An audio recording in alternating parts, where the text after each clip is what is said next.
We're really in a historic moment. Even though we were expecting that the House would move forward on articles of impeachment, it still is a process that has very rarely happened in the history of this country.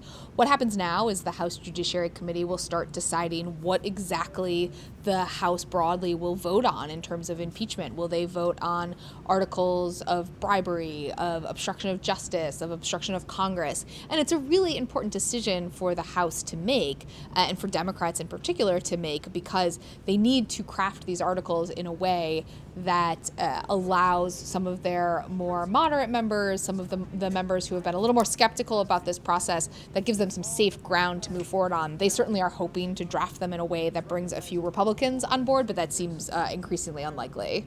There's one more hearing for the Judiciary Committee that we know of on Monday, where we will hear from both a Republican and a Democratic lawyer, where they will be presenting the Intelligence Committee's reports. Certainly, Democrats are pushing toward a vote on impeachment before Christmas, and that is partially because they want to strike while they feel like they have some momentum. They wanted to keep this process moving at a pretty fast clip, so that they could keep up any momentum that they had built.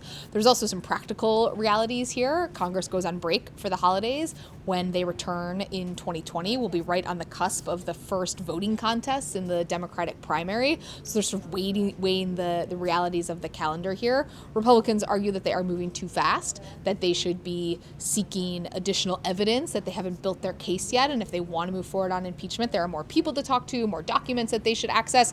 The reality there, though, is that it's the White House that is holding up access to some of those documents and some of those witnesses. I think the president also would like to get this over with quickly. Certainly no president wants to be impeached, but he also would like to move this from a process in the House, which is controlled by the Democrats, to a process in the Senate, which is controlled by Republicans, where he would be able to present, through his lawyers likely, his own case and really argue back forcefully against what the Democrats have laid out. The situation for the president is slightly different in the Senate than it is in the House, where you have some Republican senators who express concern, real concern, about the president's actions, who think that what he did in his interactions with the Ukrainian president, what his administration was doing broadly, is not right. The big question is whether any of those Republicans will say this is not right and it's impeachable, or if they will try to split the difference, say we disagree with the president's actions, but we don't think it meets the bar for high crimes and misdemeanors.